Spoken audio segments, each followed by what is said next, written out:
1000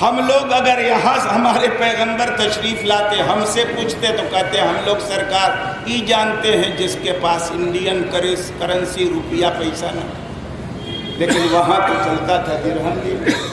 صحابہ نے کیا عرض کیا، یا رسول اللہ ہم تو یہی جانتے ہیں کہ مفلس وہ ہے جس کے پاس درہم اور دینار ہے کہ وہ مفلس، مگر پیغمبر کچھ اور ارشاد فرمانا چاہتے ہیں، یہ حقیقتاً مفلس نہیں ہے حقیقتاً مفلس، پیسہ نہیں ہے نا، ہم کپڑا نہیں پہن سکتے، اسرائیل خان کو رحم آ جائے گا ایک سوٹ دلوا دیں، نہ دلوا دیں، وہ ایسے کہہ رہے ہیں، ہو سکتا ہے دانش صاحب دے سکتے، کھانے کو نہیں ہے گھر میں، ہم نے دانش صاحب سے ذکر کیا، انہوں نے کھانا کھلا دیا، کہا کہ بھئی دسمبر کا مہینہ شروع ہونے والا ہے، پرسوں سے جاڑا بہت ہے، میرے پاس اوڑھنے کا کمبل نہیں، مثال دے رہا ہوں، بہت کمبل ہے، تو یہ کہہ سکتے ہیں دنیا کی ہر آوشکتا مفلسی اور غریبی کے باوجود آپ کی پوری ہو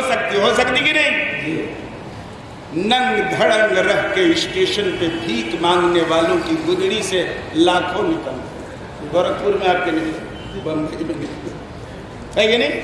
مفلس ہے وہ جو بھیک مانگ رہا، لاکھوں کا میدان سے اس کے پاس، مگر عادت پڑ چکی ہے تو مانگ رہا لکھپتی ہو کے۔ خیر، تو دنیا میں مفلس کیا مفلس نہیں ہے، اس کی ساری آوشکتائیں پوری ہوتی ہیں، اللہ رب العزت ضرورت مندوں کے لیے مالداروں کے دل میں رحم کے جذبات پیدا کرتا ہے، ساری ضرورتیں پوری ہوتی ہیں، تو یہ حقیقتاً مفلس ہوا۔ ہمارے پیغمبر نے حقیقتاً مفلس کون ہوتا ہے اس کی بات بیان کی، مسلم شریف کی حدیث ہے، متن پڑھوں گا تو ٹائم لگتا ہے۔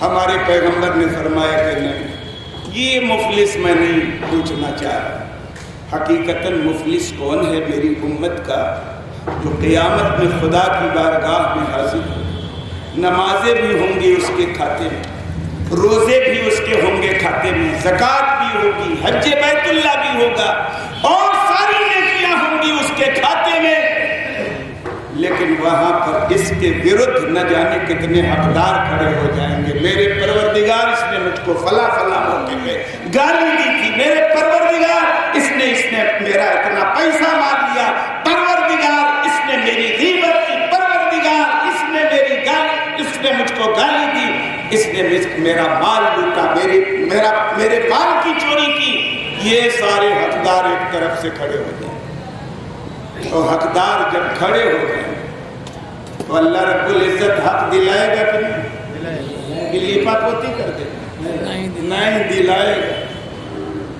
وہ اللہ کی عدالت ہے، ہندوستان کی نہیں، جہاں آستھا کی بنیاد پہ بڑا فیصلہ ہو گیا، وہاں آستھا نام کی کوئی چیز نہیں، خدا کی بارگاہ عدل میں قانون عدل و انصاف چلتا ہے، شواہد کی بنیاد پر فیصلے ہو، وہاں جب دعویٰ کرے گا کہ یہ مدعا علیہ کو انکار کی گنجائش ہوگی، کہ مجھ کو گالی دی خدا، گواہ مانگا جائے گا وہاں، اگر وہاں بکراتی کیا کہ نہیں گالی نہیں دی ہے تو زبان گواہی دے گی نا، ہاتھ سے مارا ہے تو ہاتھ بولے گا، نہیں خدا جھوٹ بول رہا ہے، ان ہاتھوں سے مجھ کو، ان ہاتھوں سے اس نے فلاں کو مارا ہے، زمین غصب کیا ہوگا، زمین گواہی دے گی اس نے مجھ پر ناجائز قبضہ کیا، ہوگی مجال انکار وہاں پر ہو ہی نہیں سکتا، کوئی بکراتی نہیں چلے گی،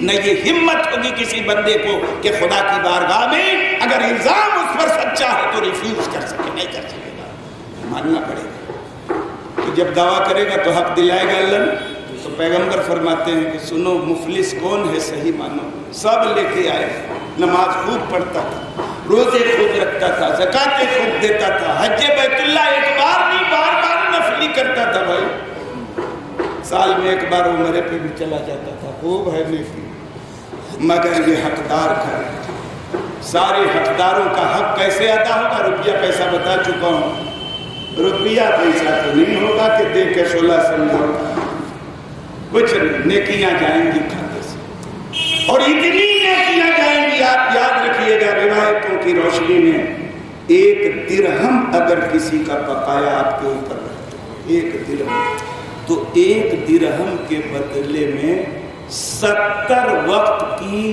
باجماعت اور مقبول نمازیں آپ کی اس کے کھاتے میں چلیں گی. کتنی نمازیں ہوں گی آپ کی؟ لاکھوں کا ہڑپ کر کے ہم بیٹھے ہیں. کتنی نیکیاں ہیں ہمارے پاس بدلہ چکانے کے لیے.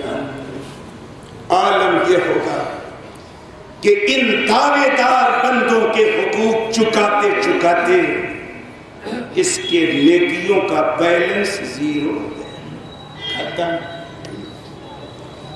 تب کب اور باقی حقداروں کو کیا حقوق ادا کیے جائیں گے؟ تب ان حقداروں کا گناہ کا کھاتا خود کھولا جائے گا اور ان کے گناہ اس کے کھاتے میں ٹرانسفر کیے جائیں گے. ساری عبادتیں ساری نیکیاں تو ختم ہو گئی, حقوق کی ادائیگی میں تب بھی پوری نہیں ہوئی. اب وہ حقداروں کے گناہ کھاتے میں چڑھا گیا. نتیجہ یہ ہے کہ بہت بڑا نمازی تھا, بہت بڑا روزے دار تھا, زکوٰۃ ادا کرنے والا تھا, حج عمرہ ادا کرنے والا تھا, دنیا بھر کی نیکیاں تھی اس کے اکاؤنٹ میں, لیکن اس کے باوجود طورحہ فی النار جہنم میں اس کو ڈال دیا, جہنم میں ڈال دیا.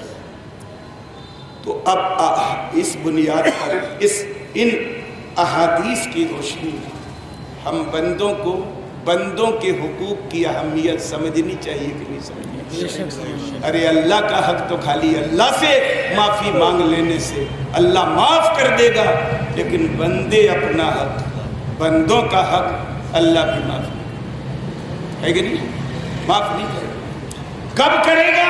اگر کسی سے خوش ہو جائے, تھوڑی دیر ہو خوش ہو جائے تو پھر اللہ معاف بھی کرے گا. کیسے؟ صاحب حق کو راضی کرے.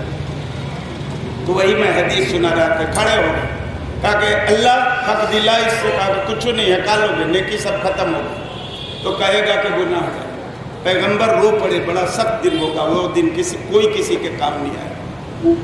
لیکن وہ آدمی جس کے خلاف دعویٰ ٹھونکا گیا خدا کی بارگاہ عدالت میں, اس کی کوئی ادا پسند تھی اللہ کو, تو اللہ رب العزت اس حقدار بندے سے کہے گا اچھا آنکھ اٹھاؤ تو سامنے دیکھو کیا دکھائی دے رہا ہے. کہا کہ اللہ میرے پروردگار یہاں سے لے کر حد نگاہ تک سونے کے ایسے محلات دیکھ رہا ہوں, 1-2 بلڈنگ نہیں, پوری کالوٹی سونے کی محلات دیکھ رہا ہوں, پیلس, اور اس میں بھی موتی جڑے ہوئے ہیں, سب یہی سب دیکھ رہا ہوں. حیرت سے اس کی آنکھیں پھٹی کی پھٹی رہ جائیں. وہ حیرت زدہ ہو کے پوچھے گا میرے خدا یہ کس صدیق کے لیے تو نے بنایا, کس نبی کے لیے تو نے بنایا, کس رسول کے لیے تو نے بنایا, اپنے کس محبوب بندے کے لیے بنایا؟ کہ نہیں اسپیشل کسی کے لیے نہیں بنایا. کہ اللہ تب پھر کس کے لیے بنایا؟ کہ جو اس کی قیمت چکائے اس کے لیے. اب پھر اور حیرت زدہ ہو جائے کہ بیوی کا ایک تنشک کا ہار خریدنے میں تو پسینہ چھوٹ جاتا. یہ کتنی قیمت ہوگی سونے موتیوں سے چڑھے ہوئے سونے کے پورے شہر کی. کہا کہ اللہ کون چکا پائے گا ان کی قیمت, ہے نا؟ تو اللہ رب العزت ارشاد فرمائے گا انت, تم چکا سکتے, تو اور حق کا بکا رہ جائے گا, ہم کیسے چکا پائیں گے؟ پوچھے گا کہ پروردگار اس موتیوں سے چڑھے ہوئے سونے کے محلات پر مشتمل یہ اتنا بڑا شہر, اس کی قیمت چکانے کی میرے اندر کیسے سکت ہے؟ کہ اس بھائی کے پر حق ہے نا تمہارا, اس کو معاف کر دو. نعرہ تکبیر, نعرہ رسالت, علماء اہل سنت, تنظیم مشورہ. تو اس سے حق لے کے یہ شہر لے سکتا تھا سونے کا. اللہ نے ظلم نہیں کیا بندے کو, ہے کہ نہیں؟ نہ حقدار کو کوئی نقصان ہوا، نہ جس نے حق مارا تھا اس کے کھاتے سے کوئی نیکی نکلی، نہ اس کے کھاتے میں حق والے کا کوئی گناہ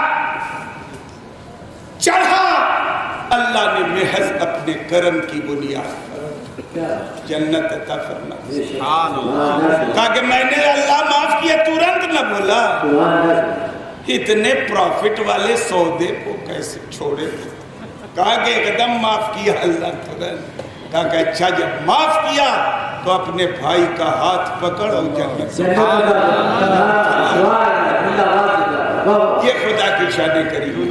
مگر ایسا معاملہ ہم لوگوں کے ساتھ ہوگا نہیں، یہ تو ان بندوں کے ساتھ ہوگا نا جن پر اللہ کے کرم اور محبت کی نظر۔ لیکن ابھی 1:45 بج گیا، تھوڑا سا اور بیان کرنا تھا، کیسے کریں؟ ٹائم تو ہو گیا ہے نا؟ خیر، تو آپ سمجھ گئے نا بندوں کے حقوق کی تھوڑی سی اہمیت کی جھلک آپ سمجھ گئے۔ حضور کل کے لیے اعلان کرتے 8:30 میں، ہاں 8:30 سے۔ تو آج ویسے شادی بیاہ کا بھی بہت تگڑا سیزن چل رہا ہے اور پہلا دن ہے جلسے کا۔ آج جو حضرات تشریف لائے ہیں ان سے میرا ریکویسٹ ہے کہ آپ اکیلے مت آئیے گا، کم سے کم 3 آدمی کے ساتھ لائیں، اپنے ساتھ 3 آدمی آئیں، ہے کہ نہیں؟ بلکہ 4 لائیں تو زیادہ اچھا ہے۔ ایک کا وصال ہو جائے تو 4 اٹھا کے لے ہاں 5 آدمی۔ مذاق کی بات ہے، خیر اللہ رب العزت سب کو طویل حیات عطا فرمائے، توفیق عطا فرمائے۔ تو کل کی اجلاس میں انشاءاللہ حضرت مولانا اشرف الکوثر صاحب یہ دلی سے ہر سال آتے ہیں اور بڑی ایٹریکٹیو تقریر کرتے ہیں، پڑھے لکھے آدمی ہیں، PhD کر رہے ہیں جامعہ ملیہ میں۔ ان کا عنوان ہے دور حاضر کے جدید فتنے، اس عنوان پر انشاءاللہ ان کی تقریر ہوگی۔ دوسری تقریر الجامعۃ الاشرفیہ مبارک پور، جو ہم اہل سنت و جماعت کا سب سے بڑا اور عظیم الشان ادارہ ہے، اس کے استاد حضرت علامہ مولانا مسعود احمد صاحب برکتی، جو پہلے بھی اس تنظیم کی جلسوں میں تشریف لا چکے ہیں، بڑی اچھی تقریر ہوتی ہے ان کی۔ انشاءاللہ کل آئیں گے اور تقریر کریں گے، وہ ان کا عنوان ہوگا حصول علم دین کا مقصود معرفت الہی یا دنیا کا معنی۔ یہ بڑا خطرناک موضوع ہے، تو ضرور آئیے گا آپ حضرات سننے انشاءاللہ۔ بس نا اللہ رب العزت، ہماری بہت ساری باتیں رہ گئی لیکن اصل میں وقت کا اندازہ صحیح نہیں ہو، تو اب میلاد پڑھیں گے ماسٹر صاحب۔ یہ پروگرام رہتا ہے فکس، قاری سید مقبول حسین صاحب قبلہ کریں، اب وہ نہیں ہے تو ان کے رشتہ دار ہیں بھتیجے،